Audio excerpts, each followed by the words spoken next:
Dunia imejaa viumbe wa ajabu wenye sifa za kipekee za kujilinda na kuishi katika mazingira magumu. Miongoni mwao ni kama nge, tando na nyoka, wengine kama jamii hiyo yenye kujilinda.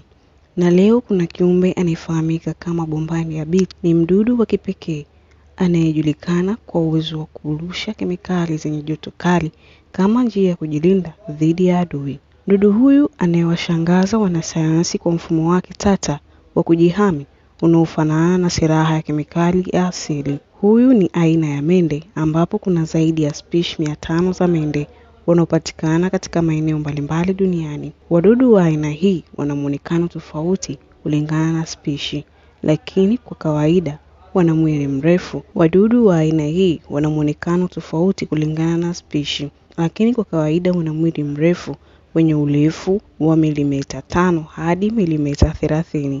Wana rangi ya kahawia au nyeusi. Mara nyingi wanakuwa na alama ya njano, machungwa au kijani. Wana miguu mirefu na antena zinazowasaidia kuishi mazingira yao. Wadudu hawa wanapatikana hasa kwenye majani yaliyoanguka ardhini, kwenye mchanga wenye unyevunyevu, na pia karibu na mito, maziwa na misitu. Na pia wanaishi kwenye mashimo madogo ardhini na kujificha chini ya mawe na magogo ili kuepuka maadui.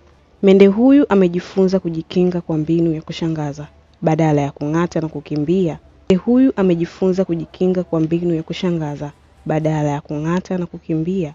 Anaposhambuliwa hutumia kemikali zenye moto na huwakimbiza maadui. Hadi kurusha kemikali hiyo kuna hatua ambazo hupitia hadi kutoa kemikali hiyo.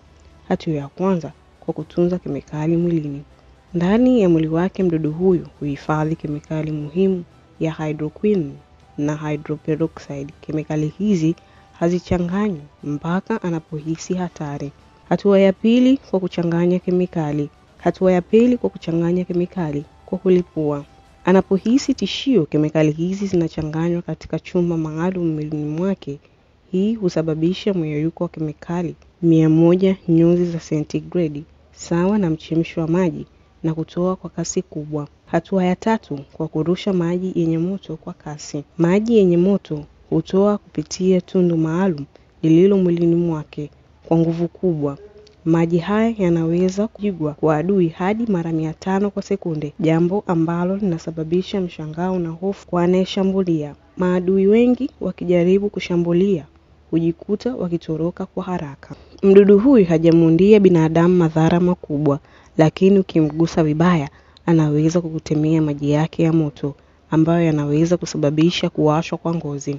Mdudu huyu ni mlinzi wa mazingira, akiwinda wadudu waharibifu kama funza na wadudu wengine.